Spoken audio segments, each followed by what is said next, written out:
everyone. So आज चाहिँ English language सिक्नु पर्यो भने सिक्दाखेरि के सिक्नु पर्छ भन्ने टपिक्सहरु म हजुरलाई भनिदिन्छु. Firstly, it's grammar. Grammar भनेको चाहिँ sentence, questions, expressions, everything त्यसमा पर्छ. So हजुरले grammar चाहिँ practice गर्नै पर्यो अनि grammar को all the topics are in भाषा app.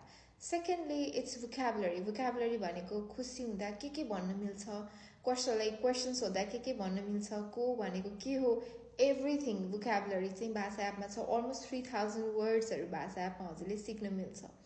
And then small conversation like how are you today and I'm good, how are you, right? So small conversation पनि हजुरले सिक्नु होला र conversation पनि भाषा एपमा practice गर्न मिल्छ. त्यसपछि भनेको pronunciation, हाम्रो बोल्ने तरिका. How are you today?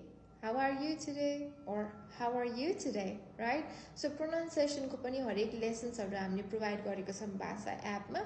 हजुरले अहिले जे जहाँ हुनुहुन्छ त्यहाँ भन्दा अझै इम्प्रुभ गर्नलाई चाहिँ भाषा एपमा ब्रिटिश, अमेरिकन, अस्ट्रेलियन र इन्डियन एक्सेन्ट छ. अमेरिकन, अस्ट्रेलियन र ब्रिटिशमा कुन चुज गर्न मन छ हजुरले चुज गरेर आफ्नो pronunciation practice गर्न सक्नुहुन्छ.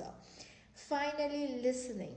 Listening भनेको चाहिँ हजुरले युट्युबमा कुनै पडकास्ट सुन्ने, कसैले गफ गरेको सुन्ने, मुभिजहरु हेर्ने. सो नर्मली चाहिँ दुई जना मान्छे गफ गरेको भिडियोज जसलाई चाहिँ पडकास्ट, इन्टरभ्युज, टक शोज त्यस्तोहरु हेर्नु होला. And this will help you. Apart from these 5 topics, अरु टपिक्सहरुमा अहिले इनिशियल फेजमा हजुरहरु जानु पर्दैन.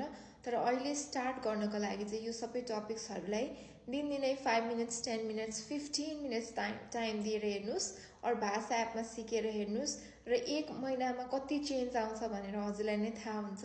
सो इंग्लिश भनेको त्यति गाह्रो छैन तर प्र्याक्टिस गर्नुपर्छ है त. Thank you.